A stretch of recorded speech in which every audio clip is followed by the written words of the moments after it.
Now, John, oftentimes agents, and I think have been bombarded with, what are your goals, how to set goals, things of that nature. I know with Tony Robbins and some of the other materials that we've used around the office, this is a passion of yours. Can we cut to the chase and kind of figure out what is the most important part of goal setting and what's going to get someone to achieve their goals or help them get there?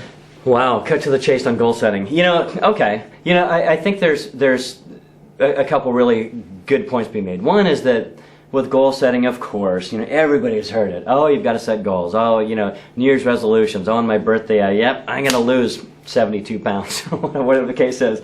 People, I think we hear about New Year's resolutions and goal setting as like a one-time event.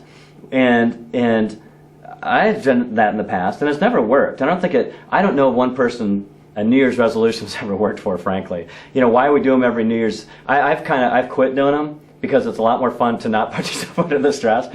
I think if you're going to set a goal, one, you got to give it a little thought. You really have to give it a little thought. And it's not that you want to lose 72 pounds. We always talk about in sales features, advantages, and benefits, right? A feature is losing 72 pounds. Nobody cares.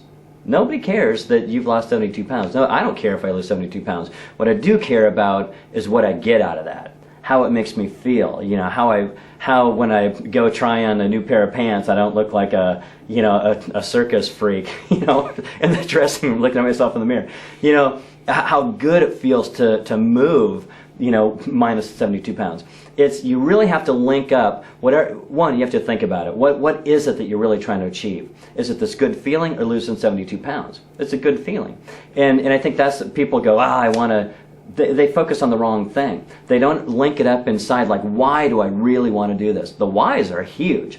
And when you come up, when you decide why you want this to happen, envision yourself achieving it and really let yourself experience inside how it feels. Really imagine, let yourself go for a moment, imagine yourself achieving it and really visualize yourself having it and how good that feels.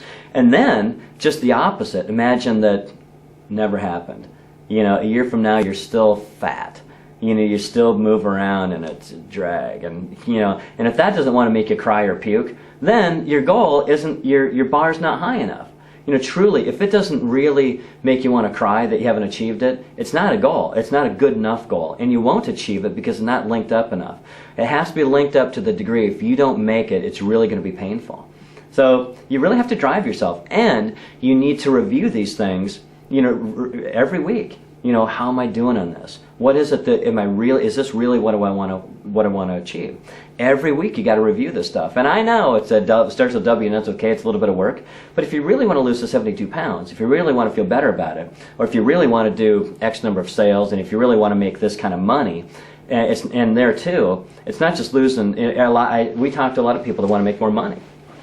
And that's so vague that you're never going to achieve it if that's your goal. I really want to make a lot of money. Okay, well, what does that mean exactly? Well, and how many dollars is it? Well, so do you just want the money, or do you want a different lifestyle, or do you want to buy stuff with the money, or do you want to provide something for your family that maybe you didn't have, or that you did have? You want to make sure that your kids do too, or this money's going to help me be able to experience traveling to these wonderful places, or have the new red Corvette with the white fuzzy seats that goes 900 miles an hour. And then I further want to ask them, if they tell me that that's the car that they want, well, how does it feel to go 900 miles an hour? Why do you want to do that? Why?